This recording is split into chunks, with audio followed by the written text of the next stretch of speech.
And I had a student say, I just felt so far behind. And it's like, well, did you lose the race? Well, no. And it's like, well, hanging in there that is the race. And you're last in your medical field, you're still a doctor.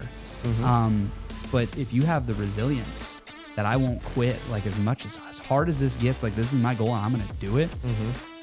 That's a skill that some of them who it's easy right now, they may not have. All right, welcome back to Unfollow the Herd Podcast. You know, I like to bring on entrepreneurs, principals. No, not that's in this version. We do have a principal. He also happens to be my cousin. This guy's a big thinker, though. He sends me things via text, some personal messages that I don't think typical principals are thinking about. I'll let him answer that. He's helped me in my construction life. He's helped me. He's been like a brother to me. I've never had a brother, but he's closest to a brother. He is my cousin. But we've done a lot of different things together. He's seen me grow. I've watched him grow. It's really cool. I think you guys can learn something through what the education system, because if you're putting your kids into private school, you're probably debating on the education system. This guy knows some of the hidden secrets. We're going to drop some gems on that, but we might talk business. We might talk shop. Listen in. You'll learn something. Josh, thanks for being here. Yeah, thanks so much. I mean, it's an honor to see what you've done and what you've built over the years. It's come a long ways since the start. Yeah. Well, we and for those to give context, Josh was one of our best picklers at Mac Construction. Yes, because I was one of the only picklers. Travis Bangs and I, of course. And I know how to build a pickle. I know how to handle one to keep a guy up there, at least from falling from the sky and putting those rafters up. But people are dying to know, what is a pickle and why were you playing with your pickle at work? It was a pickle is a design invented by the great and late Greg Kuhn. It's just basically 45-degree angle, 2x4. little 1 by something to a 2x4, and you use it to hoist and hold those rafters. Trusses up. Yep. So we would put the trusses upside down, and when you build garages, so those that you are listening that are do-it-yourselfers, you flip it up, but you use like a long 16-foot 2x4 with a little like scab on it, and you can flip the trusses up if you don't have a lift. A lot of guys have lifts these days. My dad would be like, too expensive, no need. Yeah. Like it's an unnecessary cost. Yeah, you just lost yourself $2,000. You did. And I had a pickler. I'd only pay Josh $100 to pickle all these trusses. Yeah. I made an extra money. We did a lot of pickling a few days in the summer when you started, and as an original member of the Mac Construction business then, I mean, it's come a long way. Trust me. He's got probably a few lifts under his belt now that he can use. Not then. Yeah. Oh yeah. My dad worried about losing power tools because couldn't afford to get a new one. You know? Yeah. It was rough. We didn't have power tools. We bought whatever was secondhand. Pretty much. I got a question for you though. Something I've always kind of wondered. How, and you've asked me these questions, but like, you seem pretty entrepreneurial. You were buying like a seed bit or a lawn. I think we've had like hot tub conversations on this. Buy hot tub convos. Yeah. Late 4 a.m, hot tub convos, drinking Busch Lights, but you were going to buy this business. You kind of seem entrepreneurial. I know you've been hesitant on some of that. How do you think you got to that point? Or like, why do you think like you do right now? And I think you think differently. I think I've been blessed in my story of getting just to the role I'm in, which is probably a miracle in itself. I think I've been really blessed to be surrounded by a very unique group of people at various points in my life. I think you're obviously one of them, and I don't know what your surrounding was, but you're the average of the 5 people you spend the most time with, the rule of 5 or whatever they call it. And I happen to have like 20, and it was people who were more idealist. And I think that's important in being a leader is you're a visionary and you have to envision a world that doesn't even exist yet, right? Or things that are being done in a certain way that could be better and it's not even a possibility right now. So I just had a lot of those people, and actually a lot of those people were educators for me. Really blessed to grow up in Thief River Falls, and I know you've had Shane Zutz on here to talk about being proud. Like the 218, like Yeah. that's our area code. But like just being proud of where you're from and the people that are there that grow you and invest in you and give you probably more than you deserve. And then of course having a great family. I don't know. I've been surrounded by people that think differently and been able to pull from all kinds to just kind of try to make my own path. How do you guys, and you're from Thief River, which is, we'll classify it as a smaller town. I mean, 8,000, 10,000, somewhere in there. Right. So you don't have like tons of people. I mean, you got a big group from what it sounds like. Yeah. I mean, DigiKey lives there. Shane's with DigiKey today, but who was Shane Zutz was one of those people, right? Like right. That's one of my, yeah. There's more just like them, they're not the vice president of DigiKey. Right. And DigiKey, I don't know what it does for volume, but it's a gigantic company in a small town. Yeah. That's where their roots stand. That's why they're there. But what, there's always challenges in small towns, and that might be whether it's income-based or challenges of opportunity. I feel it like I'm in a town of Grand Forks, which is 10 times that, but still limited opportunity. Still smaller. Yeah. Still small. I would say the whole state of North Dakota is small. Yep. You're in Minnesota. Everything north of Minneapolis is fairly small. And how do you think you find yourself to step in opportunities? You're more educated than me. I wouldn't. You have 19 years of education or something like that? I wouldn't say, okay. You got a bachelor's? That depends. Yeah, my credentials. So you're a principal, so you're a minimum that. I am the most certified person on the planet, but a master of nothing at all. So, undergrad in social science education, social studies at NDSU, the great North Dakota State University. Not okay with this. Yeah, it's UND I talked business. to my UND entrepreneurial students. Jeez. Anyway, so I went to NDSU for social science. I started actually in business, but I hated how broad that was. And like, you could flip burgers at McDonald's with a business degree. Like, and there's nothing wrong with that. It's just that I felt like I wanted direction if I was going to spend all this money on something that was an education. After that, coming back to Thief River, I did work in Detroit Lakes for a year as a teacher, but came back to Thief, and then Shane Zutz was the one, along with a couple other educators, that had said, you need to go get your master's. Like, that's how you make your way in this profession. And of course, improve yourself. So I got my master's in curriculum design, just building lessons, learning the art of building lessons, of just how things you should consider when you're trying to lesson plan and make these phenomenal learning experience for kids. And then the next step after that, Shane, after I got that done, Shane Zutz and a few of these others were like, okay, great. Now you got to go get your admin degree. And every time I'm like, no, like, I'm not doing that. I don't want to do it. I want to spray lawns in the summer. That's all I want. And I, sure enough, like, went and did it. And, so that was so you were just kept listening? I passive, like, I would, I'm pretty defiant. So and then on my own terms, okay, I guess I'll do this. And that was around COVID. I did my admin license certification, which is not like a full degree. Like, if I went to Minneapolis, they wouldn't care to look at me unless I had a prominent name that they... Sure. This is like, they have doctorate in leadership. That's what they're looking for. Got it. We're small towns, this certification works for us, to be a principal. And then actually I went and did because I got bored after that. And I did 18 online program, which is a Minnesota grant. They pay for your credits to go get like your mini masters in a subject area so you can teach college in the high school. So I got U.S. history in general. And then that obviously also gives you your pay changes. So you make the most money that's how you get pay raises, staying longer and going for more education to a certain amount of credits. So how long were you a history teacher? 11 years.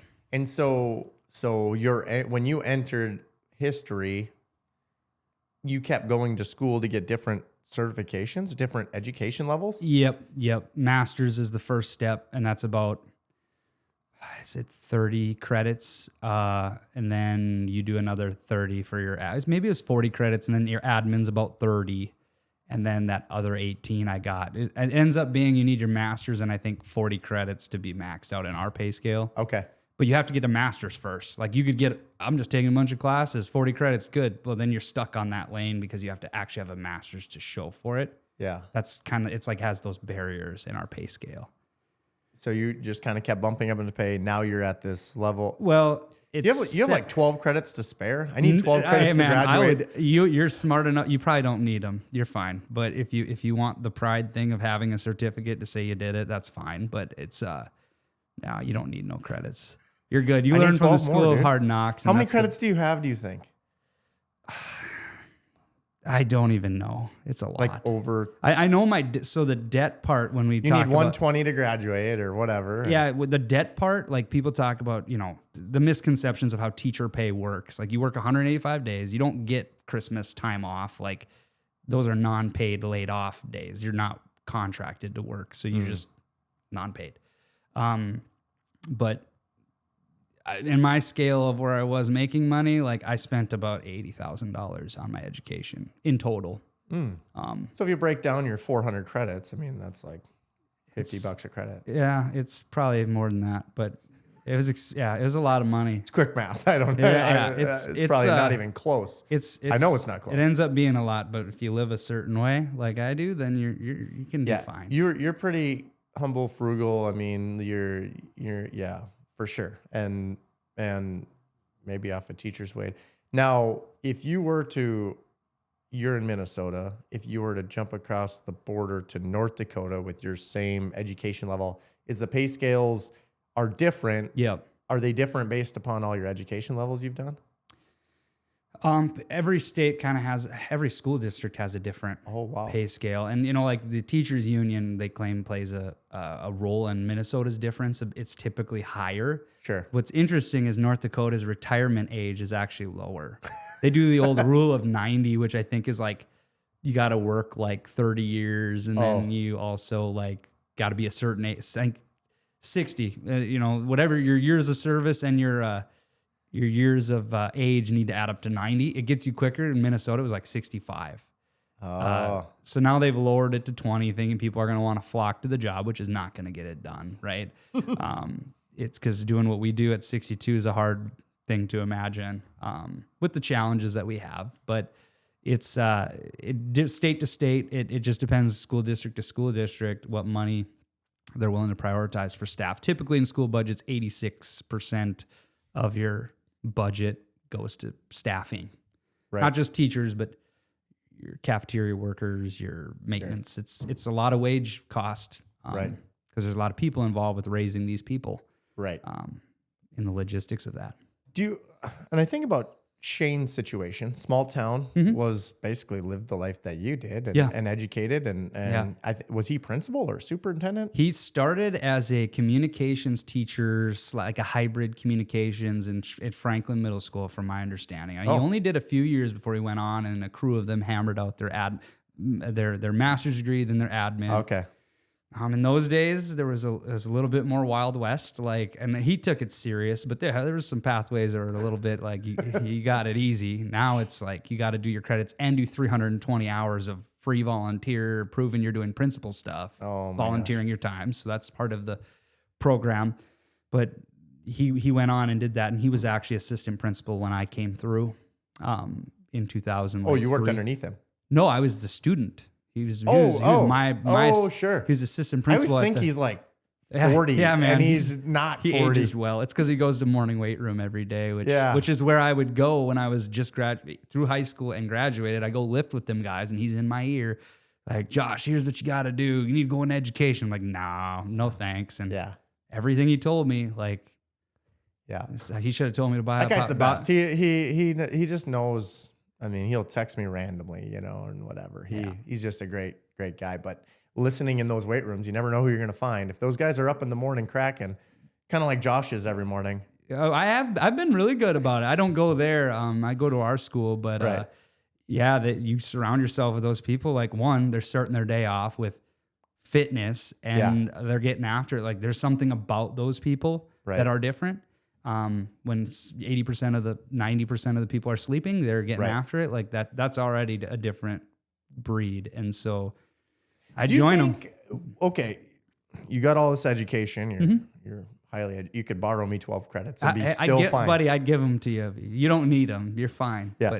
But anyway, just wanted to be clear about that. You're really educated. You went history teacher for 11 years. you made the move to principal, you gave away the hope of owning your own business, or not. You're still planning on it. Yep. Of operating a business, which I think is fine. Is whatever.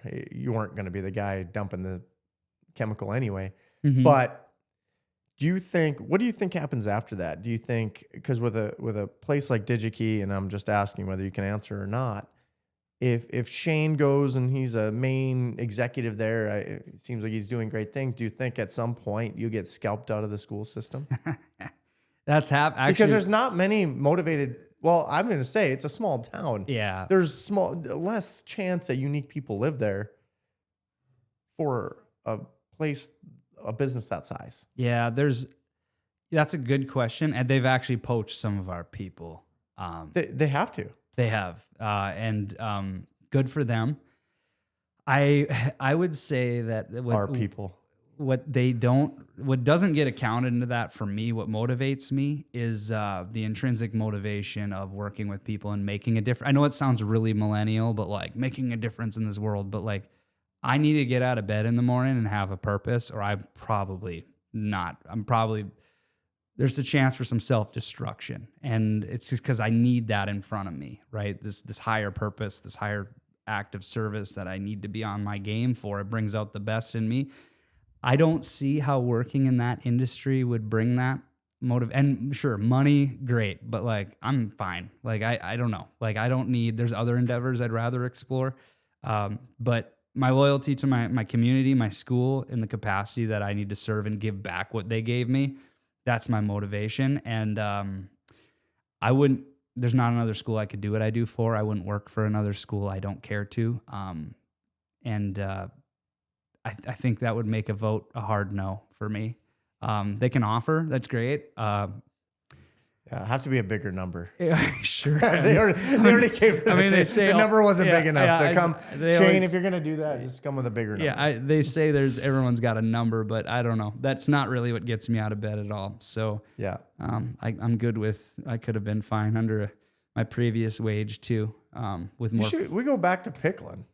Okay, let's no. You don't need any of that education. That's okay. Yeah, pickling, that's a whole nother deal. That's a tough breed, man. Yeah. We pay with I like to think I'm tough, but I don't think I'm that tough. Yeah. I know. I always think I could like go to my concrete team again, and I'm like, show them how it's done. I could for like a day or two. Like, do you strap the Crocs on like you used to? Those guys are better than me now.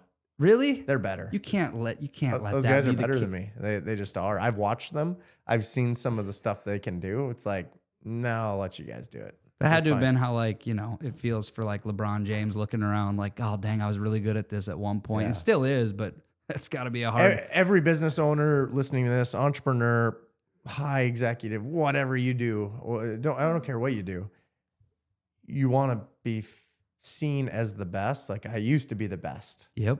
And really good. And we literally did a reel on this earlier. It's like people will come and you want them to. Yeah. And then I'm here to guide. I'm not here to try to be the best at everything. It's not about the ego part. Yeah. I'm here to make hard situations difficult. I basically deal with high level problems and try to solve a path that makes the most common sense. Yeah. I just poured concrete. I was literally a concrete guy. Yep.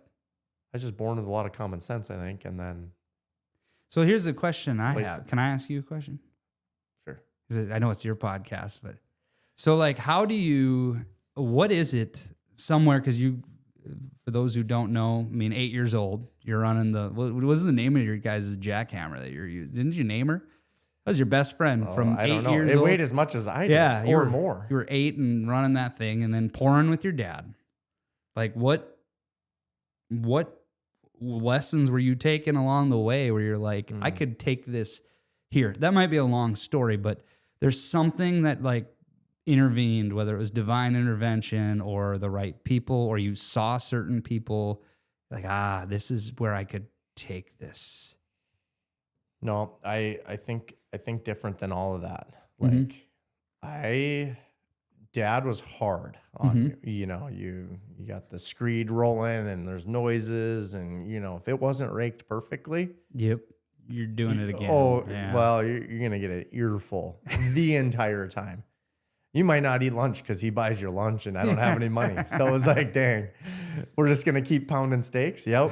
Until you figure it out. So it's like that mentality is almost frowned upon today. Like you can't use a belt on a kid, you know? Yeah, so, right. You know, or you got to use more kid gloves when you're handling people. Yeah, right? yeah. A lot more finesse. Yes. So whereas like my dad, you handed him the wrong wrench, right? And you're getting called a lot of names that you can't repeat. Right. There's a certain way, like you're going to a lot of 4-letter words come out. Yep. And that's when you know it's going to be one sturdy slab. So much you thought it was going to be your new middle name. Like that's how often it got used on you, you know? He just engraved into me, like he was so picky about things. And it's like, that's a 1/4 inch off. And he would show me and it's like, gosh, dang it. So then I got like super particular about weird things. But I don't think like the light switched on. Like I never learned business. I just learned the work that I knew. And I was honestly pretty dumb. Like, and I think there's some investors I could look at today. Like some are just dumb. Like the guys that invested in crypto in 2010, they were all idiots. To you and I with common sense, they bought some stuff. I was just like frugal to the moment that like, I don't know anything different. I'm just going to keep making it smooth and brushing it when I'm done. And then I'm going to move on to the concrete slab. But it's like, I think you just got to be like, I don't know, just super open to about anything. Yeah. I learned urgency from a kid. Like I learned how to be a good worker, but like nothing flipped and said, I can turn this business because he never made me think like that. Right. He never was like, all right. But like when I learned the most and like you'll get like blisters in your hands, like say you're on it gets windy out and it's hot. He's like, hey, there ain't no one here to help us. It's you and I. Yeah. I got this side of the slab. You got that side. No one's here to help you. So it's like, I always kind of like grew. It's like, oh, no one's coming to save us. No one's coming. So like that was the only, step up your game. Now that I notice myself in business, no one's coming to save me. No. If I get soft or don't watch certain KPIs, I can tell it's like, no one's coming to save me here. It's like, I always remember that's when I would learn the most. But that's when your feet are to the fire. I mean, that's there's something to be said about learning about yourself and what you're capable of. We had one of those moments in probably my proudest moment, at our school. We endured some hardship after COVID. I mean, COVID had its own challenges just in general, with logistics of teaching, right? Like you're trying to teach kids that are in front of you and teach kids that are virtual at the same time. And you know that like when I'm with you, teaching you concrete or something, like it's different if I were to do a video tutorial versus like what you need to know and the things I got to show you in person. But so that logistic was challenging, but then bringing everyone back and the behavior that came and the things that they missed socially, which made it to me pretty evident the importance of school is it's more of the social experiment that it is. Putting all these kinds together in that time away, it was like a powder keg of just behaviors you wouldn't imagine.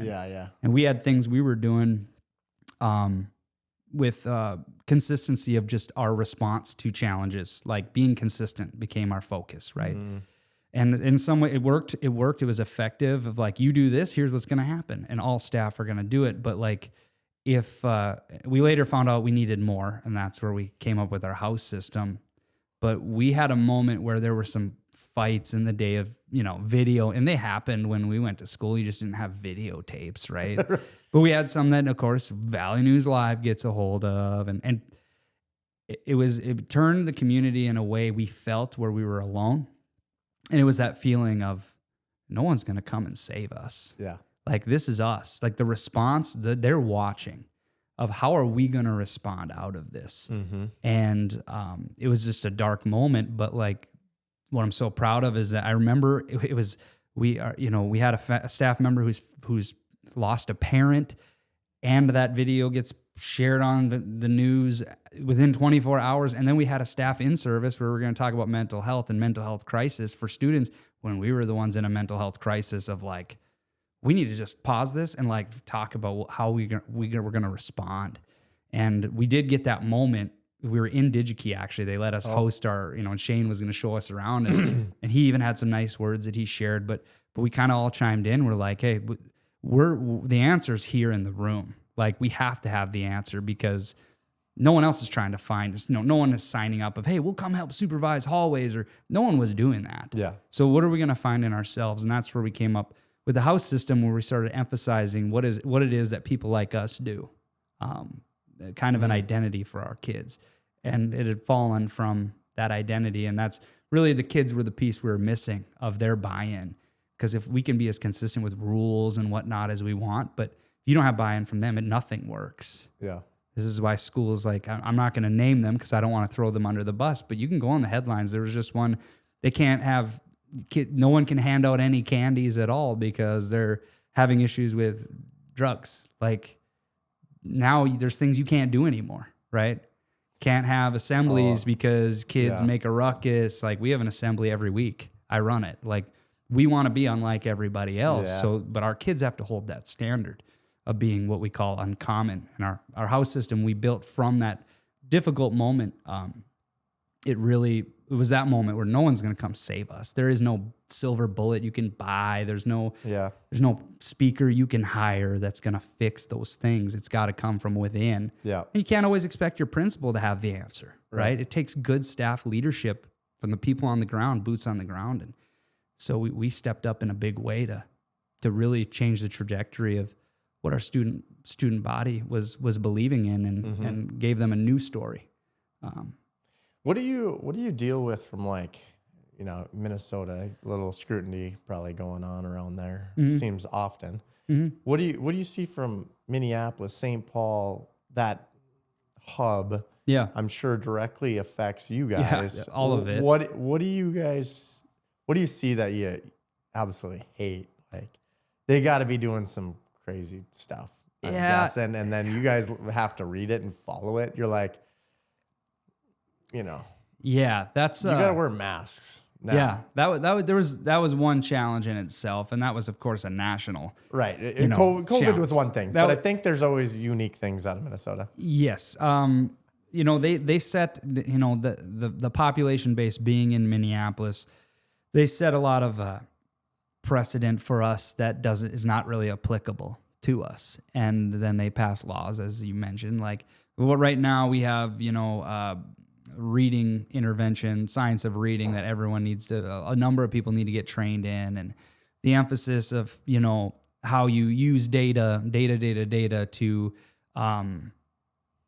to support kids in their learning that are behind. And there's this crisis of kids not being able to read. And so there's things, that's just one example where they come out with this cookie cutter response thinking it's going to have this immaculate impact. And I think it's just a very corporate based structure. I don't think in your business would work. And what we have the privilege of is that there's there's obviously laws we have to follow in that. Certain people have to be trained in certain things, but we do get to pick and choose. There are some autonomy. There's some autonomy that's involved in some of those decisions where if you have a good superintendent, a really supportive school board, you can kind of pick the parts that work for you, but you have to be really intentional with that because the way education is set up, at least that I've found in my 11, 12 years of doing this, is that it's all silver bullets. This thing, right? We're all going to buy this program and it's going to fix all of our problems, right? Or the state will say, you got to do this training and here's the only programs legal, or the only programs we approve of. Here's your list. And it's like, well, who's getting the kickbacks from those companies? I mean, this is like the pharmaceutical business only applied to education, right? Yeah. It's what it is. We'll just call a spade, but they always have these. You weren't talking about the Smallians, were you? Not at all. No. Okay. I just had to make sure. No, but this is where you have, these silver bullet things that they think are going to work and they don't. They prove time and time again that they don't. So in our district, at least in my school, like, we're kind of the antithesis of that mentality. Like, we try to come in with whatever we're going to do, and we're going to probably, if it's a speaker coming in or a training we maybe think isn't that valuable, we're going to steal the parts. We're going to steal all of it. You come in, you're going to present your stuff to us. We're going to beat you up, take your lunch money, and go buy us a snack with what matters, right? So that's got to be, our mentality for what's applicable, because a lot of this is getting to be where raising these kids is becoming very science-based, and there's advantages to that, right? Data is good, but remember, people are messy. Like they're so messy that they're hard to quantify with numbers. And so we have to remember we're in the people business. It's a social science. It's more of an art, and they haven't been able to nail art with science specifically because there's so much human elements in it. So we try to take the pieces that are going to work for the humans we work with. And we can't lose sight of that. And it is easy to do that because it's endless trainings, this new thing that you have to do. I'm even trying to think of what the recent development is where we have to do, these ideas that legislatures come up with. And it's like they get together and they think they have to invent a new thing. And it's like, let's look at what works. And there's barriers in that, but we're able to have autonomy. Yeah. And have to be pretty vigilant in what's going to work for our kids. That's where it has to come down to. Yeah. Well, all this, I usually call it red tape. In the developer world, it's red tape. It's the same. Yep. It just adds layers. It's all about safety. Mm-hmm. That's why we do all this, Josh. Yes, and right. That's why you need to do this program for us, because it's the proper way to do it. Now they just add layers and layers of red tape for safety. Think of California. Yeah. Just to dig a hole, you have to call 38 people. Yep. Minnesota's not much better. No, I would imagine to do anything to change educate, you have to go through multiple layers. Yeah. To get anything done. But, you're just in a special state, probably with always going to be special needs. The problem with Minnesota, it just got so far left that there's just liberals running your programs. I'm sure that it's just because you get out of the cities and it's fine. It's normal. Yeah. We're just normal people trying to get through, trying to abide by state who pays us money to educate people here. And that's, I don't know if we're going to fix that in this. Well, and I wouldn't say it's, I think there's been articles written about the difference between, I wouldn't even just quantify it as a liberal versus conservative. It's, the values of rural education are very different than urban. Yes. Even Fargo is so probably different than Grand Forks. Yeah. And Thompson sure as heck is different than very much either of those two. And so there needs to be, when you have the state come in or the federal government come in and try to tell you this is what you need to be doing, it tries to attack that autonomy that, it does attack that autonomy of those rural areas. But in a lot of it, even the standards they pass, our departments can they pass so many, you can't do them all. So you have the autonomy to pick the parts that fit and kind of, do away with the parts that have been thrown in there for political reasons. Right. Can you actually, you have a system that you have to follow. Yeah. That's built to average standards. Yep. How do you build kids using the system to build above average kids? Yeah. And in a public environment because it's private school, it's this and it's that. Not everyone can afford that, but you as a principal can help push the standards above average, right? Yeah. Because I'm sure you dip below, you're above, you balance. It's a balancing act. Yeah.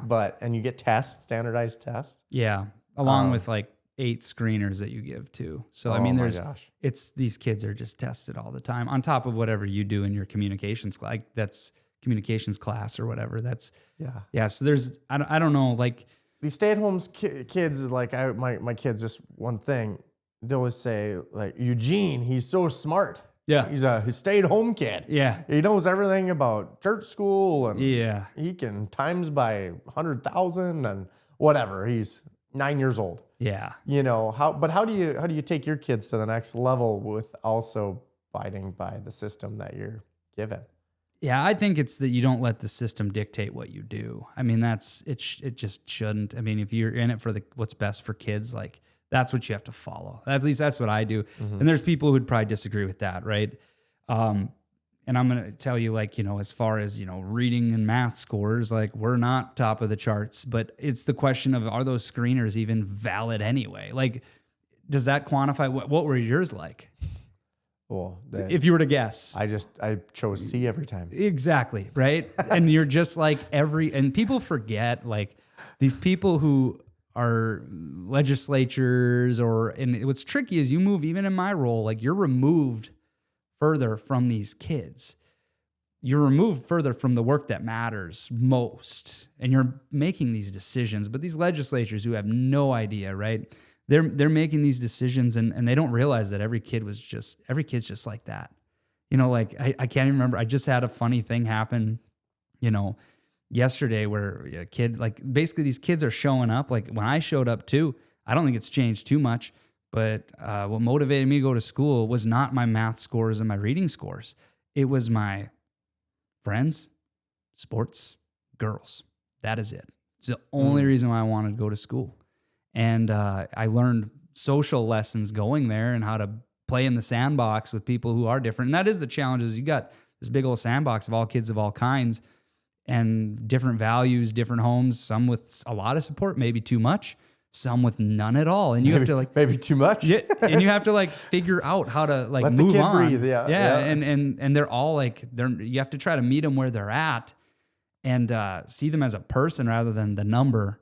So, I mean, I would say that I would guess I probably had better test scores consistently than you, but you're doing fine, right? Like, it didn't dictate how successful you are. No. You're running a huge business, right? Yeah.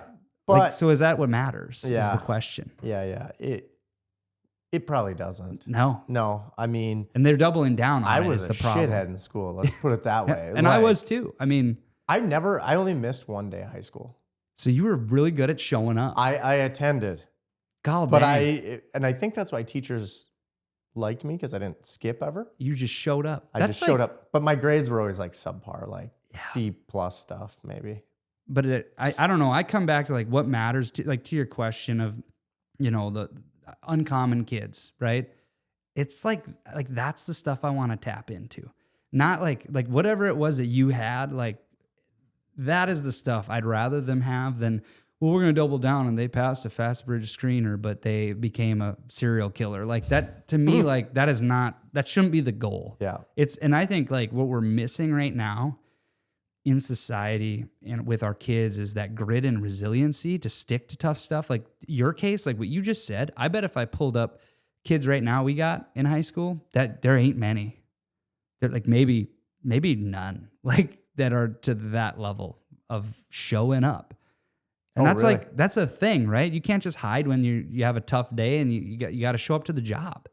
Dang. And that's just the part that, like, we're looking at this, but we're missing teaching them the value of this. And stories like yours, I think, are incredible to share. I talk about you and people like Shane a lot, even myself. Yeah. It's like, I shouldn't be the person that got this far, but I can tell you, probably the one thing is, like, I'm not smart. I'm going to outwork you. Like, I won't get outworked, or at least I'll sure as heck try. And those are the pieces that they need to learn the value in, because it'll carry them when things get hard. Right. So I think our emphasis of what is successful for a school should focus more on whatever it was about you and your story or people like that. Yeah. Than just, hey, here's the scores, you know? Yeah. I think anytime you can, like I said, maybe in high school. Although you are really good at math. So, I mean, you probably are more than you're giving yourself. So was my credit. TI 83 that I use every day, right? Yeah. Like, let's be honest. You remember I had a third grade teacher. I got one on my desk over there. Yeah. Like, this is how I figure out complex math problems. I had a third grade teacher, and this says how careful we have to be about our direction in education. But I remember her great teacher, Mrs. Forey. She was like, kids, you need to learn how to do this, because there's never going to be a day where you carry a calculator in your pocket all the time, right? And oh, gosh. That did not age well. No. You know? But there is something to be said about, you need to know your math facts. Like, if you don't, life will be harder. At least 3 times 8, you need to know what that is. Like, and you should be able to rattle that off. And unfortunately, we have a lot of kids growing up right now that struggle with the basics. Well, and I know you taught history for 11 years. And Yeah. the only thing I told my history teacher is that history is history. We don't need to know that. That's a lie. The most I fell important asleep subject. more times. It was my worst. Maybe I had bad teacher. Shame on your history teacher, man. We did I simulation. heard something about the Mayflower Yeah. and the Titanic. The first Thanksgiving. That's all I remember. That's all I can remember about Both history. of which were ships. Yeah. Ships that have sailed. I must like ships. Yeah. I was like, damn, I'm going to get me a ship one day. No, it's the most important subject. I mean, I was listening to Scott Galloway. I've been listening to you. Oh, Noah's Ark too. I remember that.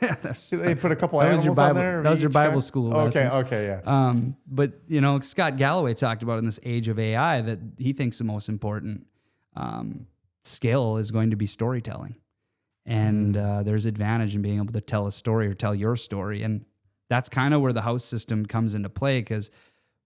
There's a lot of pride that you probably sense from Shane being from Thief River and myself. Like we had, I would say, pretty legendary educators. And my wife has even said, being with some of my friends, like she went to a great school, by the way, a North Dakota school, but a great school, right? Amen. But she has said, you guys come together, like my friends and I don't talk about these staff members we had like you guys do. Like we don't talk about them like that. Like there's, oh yeah, so-and-so. Remember when he yelled at us for, texting in class? Like we have some pretty legendary ones that, have left us, and that's terrifying. And that's where we kind of had to build like this legacy thing around a system of what is the Prowler way. Like that was where we came up with the idea of what are the things that make us different. And they always talk about like making kids meet the standard, and we want it to be, let's go above that, right? The uncommon standard, being uncommon. And the Prowler way was doing what no one else will do.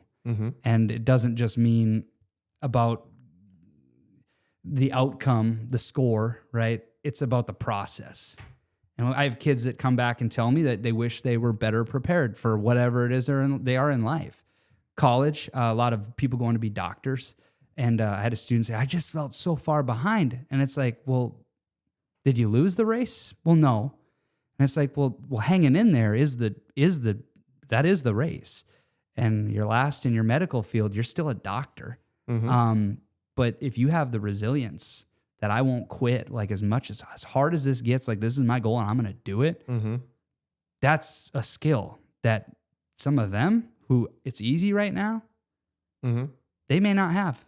They get punched in the face and they might not be able to get back up. But if you got that in you, that dog in you, the junkyard dog is what we like to call it at Franklin, a number of us. Yeah, you guys are gnarly. You got that back end of this. You got that junkyard dog in you, like you're going to be all right. And if you're not, you're going to find a way, That's something I think I wish we could bottle up. And we tried to with our house system of building that identity of what people like us do. And it's, we will leave places cleaner than we found it. We show up on time, early and prepared. We take respect, give respect. These are some of our pillars. And we have areas they get ranked in every day, from kitchen staff to the cleaners, our maintenance boys and girls, our teachers. Like it's everyone in the building giving an assessment to those elements. And the winning group at the end of every quarter, we take them somewhere. Okay. Cool. So, I mean, it's just... You're building culture. But it's about identity. Yeah. And to do that, you got to have a story, right? What's your story? What's your origin story? Because that shapes the identity. Identity shapes your behavior. And so we focus too much on behavior. We don't think about taking care of those other two steps. Yeah. So I think storytelling is going to be, in a roundabout way here, the big weave, as Mr. Trump calls it, is that Scott Galloway may be onto something that in this age, like it's storytelling that's going to be a big deal. Can I ask you something? History matters. That I know. I knew that's what you were telling me. Okay. He was lecturing me there for a minute. I do love history now. Yeah.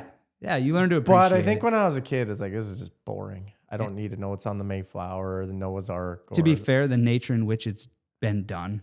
Yeah. It's my favorite things are like watch older war shows and like see like what happened and why.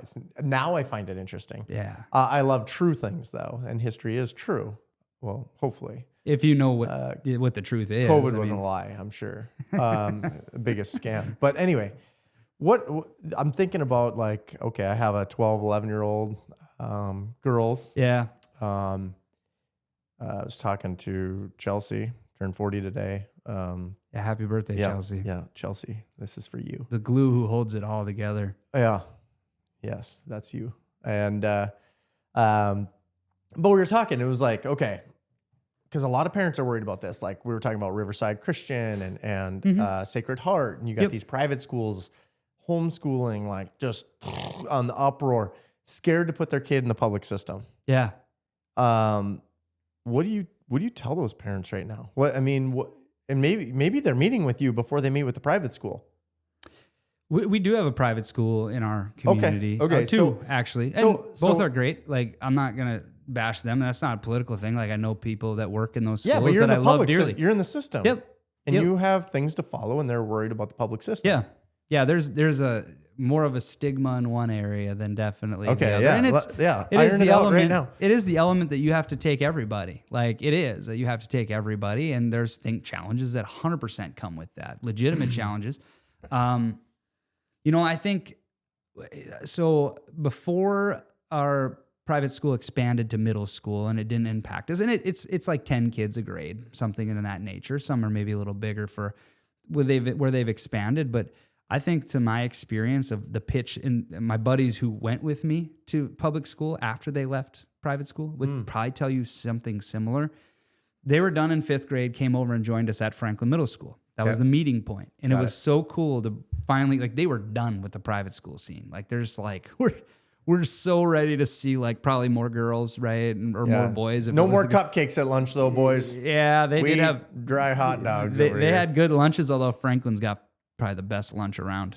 General Tso chicken today. I mean, it was a day that I haven't been invited yet. We offered, we'll have to get you over. The pizza, it was a pizza day for staff. We had a parent who bought pizza. We had a number of staff do both because they didn't want to miss the General Tso chicken. I don't even know if I say that right, but it's great. Orange chicken day is a big deal. It sounds good. My kids love orange chicken. The kids like count down the days, but I think, like, when they came over, it was where we all got in that same sandbox, and those families became connected through basketball. We already got to know them, but we got to see them every day and build relationships deeper. And I'm going to tell you, like, that trajectory for me, like, introduced me to families like the Yegi family, the Simonson family, that, like, when my parents who were split and, like, had limited resource, but also limited time with other kids, couldn't go to a basketball game, like, they took me. Like, they took me to NDSU football games, which got me thinking about where I was going to go to college. They kind of corrupted me in that way of where I was going to go, but, like, they took me in and were a support network that I didn't even probably really always need, but I got to benefit from.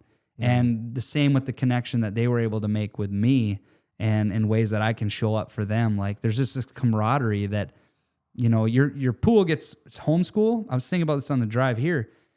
Your pool of relationships is not very rich. They might be deep, but you could have, in a class of 150, you could have about 60 people you really jive with, and all of their parents, and even the ones you don't, like, they know you, and they're there for you in a time you least expect it. There's just this camaraderie of people that show up.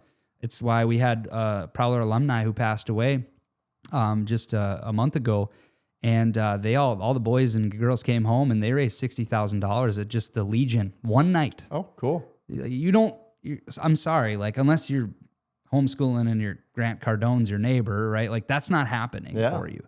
To honor that legacy and support those kids who lost a parent. Right.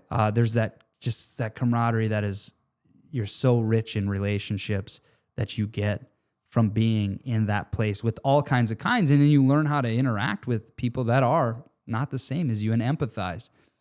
And homeschool kids are weirdos. I'm not going to say that, but I can. You can, yeah. They turn out weird. They don't have a social, they didn't talk to the freaking people. They've only talked to, like, their parents.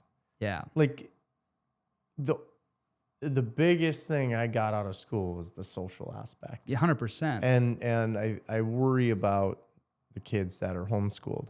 Yeah. I think you're even saying that in private schools, they're even a little more sheltered.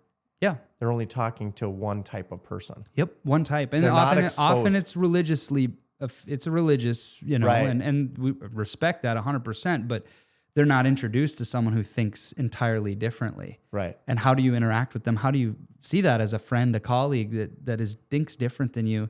Yeah. It just gives you that, maybe that perspective of how you see the world, like thinking different. Well, you got to meet different people to think different, I would think. Yeah, and I was in a small town. Like I was exposed to Thompson, which is 700 people, K through 12. Like it's small. Great place, though. Great school. Yeah, good school, but I would say it's kind of a private field probably. Yeah, probably. Like it's pretty small. So I wasn't exposed to a ton there, but where I was exposed is construction in the summers. I learned a lot of words. Yes, you did. Most of the guys we hired had a drug addiction. Yep. It just depended how bad. And I was always at work. So, and then it was just depending upon if we pick up a guy on how drunk he was that morning to see if he could use him for the concrete. So I was exposed to a lot. And I think kids are different a little bit today. If you give them phones, at 10 or 11 years old, depends on what social media, hopefully no social media, but they're exposed to more than we were for sure. I mean, now AI is a whole new thing. I mean, they're going to be exposed to anything and everything. Yeah. I mean, they can search into until there's some kind of parental controls. Yeah. I don't know that, she doesn't type in that she's a 12-year-old girl. I don't know what you can type into chat and say, it's not. But anyway, they're just exposed to more. And I was exposed to more in the construction industry. Yeah. Almost all of it. Yep. It's a lot of things I've seen that I probably shouldn't have saw. But I do think that is actually a valid point because I think that's what you're saying. I mean, the girls are hotter or they're more frequent. Probably true. I mean, has to be true. You're mingling with no matter who it is on the totem pole, and they might be good friends. Yeah, you might turn out to be good friends. And I was always on the bottom of the totem pole in school. Like no one, I wasn't rich. My family was on food stamps. Yeah, 100%. But people accepted me. Yeah, they did, and I couldn't go to a private school. They know that. I think and I think the part that gets lost is it's usually not always the online schools become an issue. Oh, because that's a whole new thing. Yeah, now what is that? After COVID, it's a form of homeschool. And okay. It's oftentimes a lot of them are bullcrap programs. I mean, our superintendent does a good job hammering on this. He says, they have like attendance rates of 60% and like their graduation rates like less than 50. He's like, if we had those statistics, I'd be fired, Right. But there's no accountability. And we had during COVID, kids went home to learn. And they had the greatest drop of that data, the tracking, right, of MCAs and all that. Like they had the biggest drops in standardized testing ever recorded in our recorded history. And it's when home became the learning environment. So in that nature, if you think those things matter, like your home is not probably the best learning environment. And I think some of the best things, like I had great parents, but I learned a lot of great lessons from people that weren't my parents too. And they encouraged me, I think being public school people who didn't have an option because we couldn't afford one, they're just like, go learn from those teachers and those coaches. Like, I think this, but go ask Coach Mum, see what he thinks. What does Coach McLean have to say about it? What does Mr. Lately or Mr. Zutz have to say? Like they pushed me out there, and being around those kids who had more stability in their family life, like, I benefited from just being connected to them. And I think in a way they benefited from being connected to me and accepting me too. I think it's a win both ways, but people are missing that right now. They want to pull their kid out. I don't want to hate on like Grant Cardone, but like he pulled his daughter out and this is a waste of time. It was almost like these people are all a bunch of losers and I'm pulling out to win. And it's like, well, those people might be your clients someday. Like if you treat them like that, they're not going to buy your stuff. And this is the people business. And you learn the people business by going to school. And if there's pieces you want your daughters and son to be exposed to, do the things that you have the ability to. And how about take a couple of their friends with? Like that's the hugest service you can do just in that realm while you're doing what you do in your realm. As a parent, I think that is something that you can do if you have things together a little more than some of your neighbors. And schools were founded to raise virtuous citizens. That was it. People who are going to leave this place in better shape than they found it. Yeah. That is the premise. And it was something the founders believed in because when they died, they donated their money to their hometowns and schools that was what they believed in. Yeah. And I think we've gotten away from what this really means and what matters most. And part of that is education system's fault. A part of that is misguided vision and direction from community too. Yeah. So, and I know that you live by it because you guys probably don't know, but Mac Construction, you guys drop off a little money every year for our kids in need where we surprise them with some apparel and no one even knows. No one knew till now. But I mean that you believe in that and are giving in a way that's beyond just we build homes and pour slabs, right?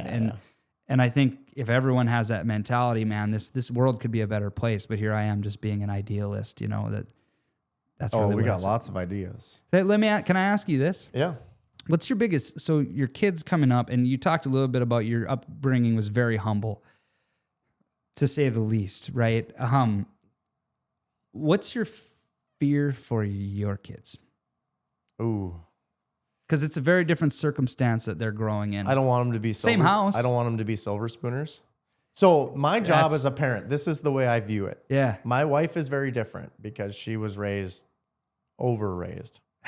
Too much involved. Sorry, Paul and Sue. Yeah. They probably know Good that. parents. Like you said, parents get over-involved. Yep. That was my wife. And I came from the opposite end. You were just doing your own thing. Yeah, I was just living. I'd come home at night and there'd be food in the fridge. Midnight. I survived, right? Like that was the deal. But my kids, and I'm not going to help them. Like I told them, like I'll help them with skills I have. Yeah. And to maximize their money, their way of living, but I'm not going to give them money. Kevin O'Leary style. Yeah. Probably not to some extent kind of like that, but I want to, like my job as a parent, and I think most parents don't all view the world like this, but I'm very common sense, is that I need to teach them everything they need to know. So when they leave the house, they know how to raise a family. Yeah. Because I always refer, like, Stella, your room looks like this. And I said, okay, your laundry's not done. All these, I was like, what are you going to do when you have 2 kids? Well, I'm going to, I'll just do that. Or like when we're not doing dishes, I'm like, who's going to come do them? No one's coming here. Your husband's going to be busy. Your kids are going to just tell you to get slammed in a door somewhere. Yeah. And so like my job, and I think we're doing a fairly good job at this. Always could do better, but I think they know a lot more. I mean, they're driving the golf cart at age 8. They're learning how to this apartment. I'm talking about rents. I'm talking about like real life shit with them. Yeah, that they'll know when they're 18. Like, here's where you go to get an oil change. Here's why you get an oil change. Yep. Here's why you change a tire. Here's why I have summer tires on a car versus winter tires on a car. Like I am literally, that's the only thing I'm trying to do the entire time with them. Life skills all the time. Yeah. And some of that entrepreneurial stuff, I'm like, okay, what is Claude teaching you? So I'll ask them, what is Claude teaching you, or Chat, GPT, whatever. Yeah. What are you asking? It's like Google things, like, I'm trying to figure out how to get my hair extensions and curls to stay when I get stamped, whatever, it's crap that my girls say. I'm like, okay. And then they'll ask me for money. Dad, I need $10. It's snack day. It's the last day of school today. Yeah. We get to bring a snack. I was like, I don't have money. And then they'll do this over the summer. So the summer is where I get them really crave, because now they can't say I'm going to school and volleyball, all that. Yep. They do have sports and stuff going on, but they have time, right? They have time. Yeah. So now I'm like, I don't know, type into Claude, type into Chat. What can I do? I'm a 12-year-old girl. And it'll say mow lawns. It'll say, it's going to say the typical things. Actually, a lot of kids are making the most money pressure washing. So I'm trying to give them like, go into Claude because that's how we're using it today. Mm-hmm. I have a kid doing this. I don't know what to do. Yeah. What should I react with? Here's your 3 options. Here's where I think you should go. Because it knows Josh, right? Yep. And I was like, teach it who you are. Yeah. Because you're going to have this in your entire life now. And if you're not using it, you're falling behind. So I'm teaching the importance of AI and just practical things. And we use AI every day, I'm sure. Yeah. You start using AI. I was like, you have this device in your hand. You don't need anything else. I can underwrite a $20 million deal in 10 seconds using this thing. Yeah. So anyway, that's my theory. Like I'm just preparing them when they turn 18. I always tell them my foot's in their ass and they're out the door. And that's, your theory is right. I think it's right. I mean, it's got to come from, and I wish we saw more parents doing this. You got to figure this out. Like, I'm here to help, but there's too much, and it might have been your own upbringing because that's what you had to do. I think 100%. It was. And you didn't have my wife's like, you didn't have resource. You can't just make them do that. Yeah. Oh yeah. They're capable. Because the world's gonna knock you down, and you need to figure it out. And there's too much times people want to rescue, and take the pain away, and the pain is the teacher. I mean, small risk, right? We're not talking drive without your seatbelt and get in a car wreck. Right. No, we're talking like the small stuff. You failed that math test. Like, I'm not going to ask for a redo. What did you do going into it? And like, what can you do different? And it's not just even in the test stuff. It's just in anything that they come across. Too many times they want to come rescue. They don't need a rescue. They just need you to be there, give them advice, encourage them to figure it out. Mm-hmm. My fear is the same. Someone had said, because I've always prided myself when I won the Minnesota Rural Educator of Excellence last fall, and I gave the whole spiel of my upbringing of Thief River. I didn't like my name didn't matter to anybody. Free and reduced kid, and my grandma always said, like, your last name will get you in trouble more than it will help you out, right? Yeah. And it was more of a joke, but there's truth to it. And we have a blue collar upbringing that doesn't matter much, right? Yeah. I moved into Thief River. I got thrown in a class of misfits with the teacher nobody wanted because they knew that people wouldn't complain. And my mom's too busy raising 3 kids. She didn't have time to whine about what teacher I have, and she didn't know. So I had to figure it out. And when I always did this whole, like, free and reduced lunch kid with no name, like, one of my colleagues is like, what's crazy is that will never be the case for your kid. Because your kid, there's a name now in this school. You have your name on this school, like, and that actually terrifies me. Like, that I worry that not only silver spoon, but being soft. I'm doing a very big disservice if my kid ends up taking the easy road. And there are things that he has right now that I've spent more time with him than my parents were probably able to spend with me at this point. Right. As a 3-year-old, and of course, Bo being like 8 months. I mean, because my dad has a job that's on the road, he can't be there all the time. There's a over the road truck driver. Yeah. So they have like my presence. And then of course, just me being in the school system, like there may be teachers who don't want him, right? Because he's a problem. But I mean, like, he has there's a name associated with and an expectation, and he needs to meet the expectation in his own way. Mm-hmm. You don't get to just check out and coast. That's not what we do. It's an identity thing. Yeah. And I think that's even what got me through college, being, the first in my immediate family to pursue that by force. It was mom's dream. Yeah. I wanted to work on the pipeline, like with my dad, and make a lot of money, Yeah, let's go. Yeah, right. And she's like, yeah, after your 4-year degree. And of course, you pick your track and you kind of stick in it and make something out of it. Yeah. That was at least my case. But I just, like, being in college, like, first thing being there was like economics class was a real mother effer. It was really hard. And math class, wasn't great at math. I could write papers. I was good at reading, but not math. And I'd just be like, all I have to do is stay up till 4 a.m. Like, that's it. Like, I can do that. Yeah. And the number of kids who couldn't hang because they're there for a good time. And Dad told me, he's like, I'm co-signing these loans. This is not a fun trip. This is a business trip. And the moment, we're done, you're messing off, you're out. It's done. I'm pulling the plug on you, and you're going to have to. So to avoid that hard lesson, but my mentality is like, I'm not going to be one of those statistics that isn't going to finish this. Yeah. And when everyone kind of looked around and maybe in my mind thought, and even in my world now, like being from blue collar, like, do I fit in with this administrative, crew? I feel like an imposter a lot because it's not what I jive with so much. It's not the people I like to be around. Always. I mean, I do, but my people are like those blue collar people. And I pride myself on that, but that mentality of I'm going to, people like me are going to do this, and we don't do things halfways. And I think you resemble that, is that when you're not doing it halfways, So I don't know what it is.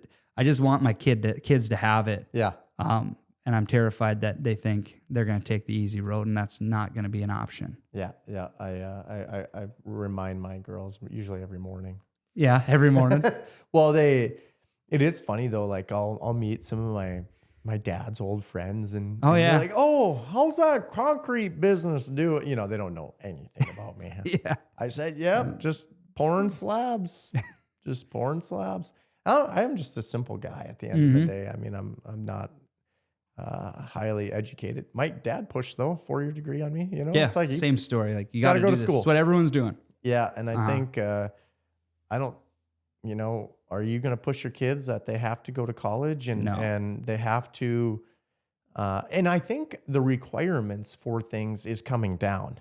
Yep. Out of the education system because maybe labor's short, probably helping that. Definitely short. And there has to be other pathways to get there. Does school need to be 13 years long? Right. Does college need to be 4 years long? There's some of those questions that people have. Yeah. Now, there's a maturity level when you come out of that education system that you can't just buy. Or, you know, you can learn some of it, but comes with age, I think, a little bit. Maturity is, what is it, 6th through 8th? Yeah, 6th through 8th is 6th what through we 8th. serve. So, I mean, these kids are literally going through all the phases of puberty. And the girls are getting weird and the guys are getting weirder, I'm sure, or the boys. And so that's just part of it, though. Like, it is. And so it's like, I don't think people can just graduate at 7th grade and be fully educated. It's like there's a maturity level. But I do always ask myself those questions at those. But the difference, I think, in the education track that your story resembles, and I appreciate and see in others like you, you're not. You say not educated. That's not true. Always learning. The learning is not the classical style, right? It's you're always doing podcasts, listening, audiobooks, or reading. Like there's another person who's in the construction world too that is very same. Never went to college, but was like, I just learn all the time. Like I'm in these rooms with these people who know stuff and I just take all of it. I'm sponging all of it and I'm going to take it and make it my own. And I imagine you're in these rooms too with people you maybe once thought were big dogs or still are, but you look around, you're like, yeah, I'm doing it. Like I didn't have to do the Ivy League route. I didn't have to do that. And you don't have to. And I think, letting my kids, whether it's trades, I do think this emphasis of trades is going to have a counter, unless our labor shortage continues to be a major issue, which it could, but it's going to be a problem where it's going to overcorrect, just like the 4-year degree, right? All these kids want the trades. It's great. But now what happens when everyone's flocking the trades and it might be driving down the wage price? Like it just seems like life has this pendulum in history where it flips one way or another, or we're one invention away where we can't imagine plumbers being obsolete, but my 3rd grade teacher said you're never going to carry a calculator. Like, I don't ever want to say never. Yeah. What's going to make people stand out is, are you resilient? Are you gritty enough to adapt? You have that. Yeah. And that's an educated person in my mind of constantly willing to learn and adjust and adapt on the fly. That's what it's going to take to stand out in what's coming. Yeah. If you're this, like I always curious people will always go further and they're just curious. What is it like here? I mean, I could have a curious conversation of you're talking to me about business of, spraying and all these, and I have 14,000 ideas for you because I'm just entrepreneurial minded, but like, I'm just genuinely curious. It is amazing now, of course, AI and all these different tools, but it's like, I'm a sponge for information. When I learn something, it's like, I want to know more. Yep. And I was like, why does that make money? How do I make a business plan? How do I, is it something I should look at? Yep. No, Mark, you shouldn't. AI will tell you. It's like, just stay on track here, keep the rails on. And anyway, just curiosity is the word that curious people always seem to go a lot further. Yep. People that aren't curious are just always trying and struggling and you find yourself, they're the people who and they're just good where they're at. Yeah, and that's okay. But being good where you're at means you may not be there no more. Like that's what you put yourself up to. I mean, the history lesson that I was sitting at our local eating bar establishment, the Schooner. Have you ever been there in Thief? We got to go there. It's great. Yeah. But we were talking to a classmate about the rise of capitalism. This, the free market economy. Does he have purple hair? No, not one of those. No nose rings? Nope. Okay, nope, all right. So nope. he might be my guy. He's a good dude. And we were talking about how when that came up, where you do assembly line type work, right? It completely crushed the artisan system, which is these experts who made a shoe from beginning to end. Oh. It's like, well, you can have one guy do the sole, and they could do about 1 million soles in a month, and then you got this guy who did from beginning to end. It took him; he maybe got 100 shoes done in a month. It just crushed that system, and it was like these occupations didn't exist anymore; they weren't needed. And it was, we were talking about how AI could maybe be that, right, for us. But then the thing he said that was like, you know what, though? Those people had to figure it out. And they did, because here we are and we're doing our thing. And now here's the next big, scary or opportunist thing. Like, I think you're more of, see it as a positive. You're more of an idealist leader that there's opportunity here. But there are going to be things that are going to change. If you're one of those that aren't curious, be ready. Yeah. Because it's going to change a lot for you. Yeah, for sure. We better wrap this up. Chelsea's 40th birthday. I don't want to wear out that pretty voice. I'm playing music, so. Yeah. How do like, if I'm a parent though, and I was like, God, I don't like the public system, but like, how did they get a hold of you? Like, if someone wanted to ask you some questions, just outsider, maybe they're in Indiana, maybe they're in Arizona, and they're like, what questions should I ask the principal so I can feel like I can put my kid in the public school and feel good about it?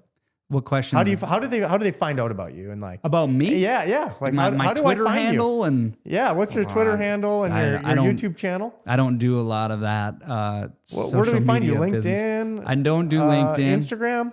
Instagram, I do have one. Don't really use that either. I mean, Facebook is. I'm an old guy, so Facebook's where I have some things. Our Franklin Middle School Josh page, Watne. Facebook page. Yeah, maybe Josh.Watne. Josh.Watne. Yeah, jwatt1492@hotmail.com was the email that it was signed up. That was MSN. Yes, sir. There. So I had a public school friend help set that account up for me years ago, and it still goes. Otherwise, showed off your my email. You look up our school, Franklin Middle School. You can see my page there to get a hold of my email. And you can ask questions, and I'll certainly give you an answer. But there's advantage, and I think there's a lot left in public school, brick and mortar schools. And I think our biggest thing is connection, camaraderie, and celebration. And you graduate from online school. What banner are you going to have in your yard? What color? Because you're not a part of a school, really, right? What we've had kids that are graduating this year, and they've reached out to our high school principal about, can I walk with my friends? It's like, no, you're not a member of our school. And it didn't dawn on them that connection and camaraderie, like, it matters. And even, who are you going to invite to your grad party? Like, your pool just got small. Yeah. And you just did yourself a disservice in my mind of all these. And again, there's connections you're going to make that probably aren't positive. Yeah. I'm sure you have them. I remember running with some of your buddies. We get into trouble sometimes. Yeah, just a couple.